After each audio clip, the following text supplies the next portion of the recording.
कारण महाराष्ट्राच्या मातीमध्ये हा अभंग निवडण्याचं कारण जाणीवपूर्वक असं आहे की गेल्या 4-5 वर्षापासून बाबा महाराष्ट्रामधील विषय तत्वांना खालच्या पट्ट्यामध्ये सप्ताहांमध्ये 2 प्रकार आले। एक म्हणजे शिवनाम सप्ताह आणि दुसरे हरिनाम सप्ताह।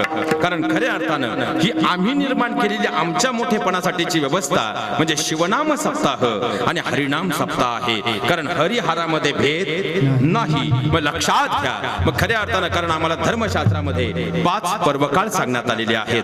पहिलं म्हणजे खऱ्या अर्थानं रामनवमी आहे, दुसरा म्हणजे भगवान श्रीकृष्णांची कृष्ण जयंती आहे, तिसरी म्हणजे नृसिंह जयंती आहे, चौथी वामन जयंती आहे आणि 5वं म्हणजे उत्तमातला उत्तम पर्वकाळ म्हणजे महाशिवरात्री आहे। आणि त्याच अनुषंगाने जर पाहिले तर हे 5 पर्व कारण लक्षात घ्या आता बसलेले आपण सगळे वैष्णव आहोत। मग वैष्णव या शब्दाची व्याख्या काय आहे किंवा वैष्णव कुणाला म्हणावं? लक्षात घ्या महाराज, आम्हाला वर्षामध्ये संत परंपरेनं एकूण आपल्याला ज्या एकादशी येतात त्या 24 एकादशी आहेत आणि 24 एकादशी आणि उत्तमातले उत्तम हे 5 पर्व म्हणजे असे 29 उपवास जो घेतो त्याला वैष्णव असं म्हणतात। मग हा सगळा दरबार जो भरलेला आहे तो वैष्णवांचा मेळा आहे आणि वैष्णवांच्या मेळ्यामध्ये खऱ्या अर्थानं आज भोलेनाथांचं खऱ्या अर्थानं या ठिकाणी चिंतन आहे। मग याचं काही कारण आहे का? लक्षात घ्या महाराज, पहिल्याच प्रश्नाचं उत्तर इथं आपल्याला शोधावं लागेल। कारण ब्रह्मांडामध्ये सगळ्यात पहिले वैष्णव कोण आहे? भगवान एका जनार्दनी वैष्णवा शिरोमणी महादेवा।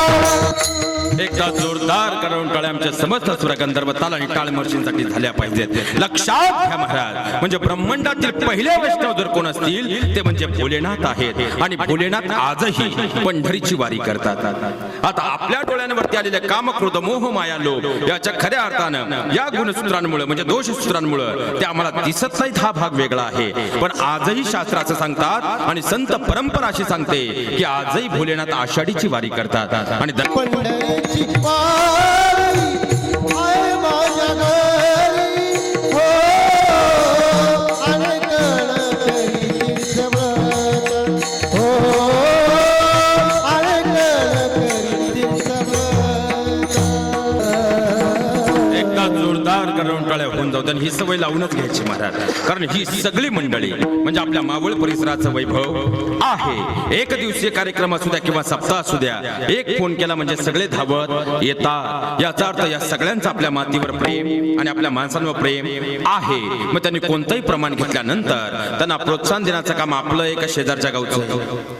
मग आजच नाही आपल्या सप्ताहांमध्ये सुद्धा एक सवय लागली पाहिजे, कोणतंही प्रमाण झालं या सगळ्या मंडळींसाठी जोरदार करून टाळ्या झाल्याच पाहिजेत। लक्षात घ्या महाराज।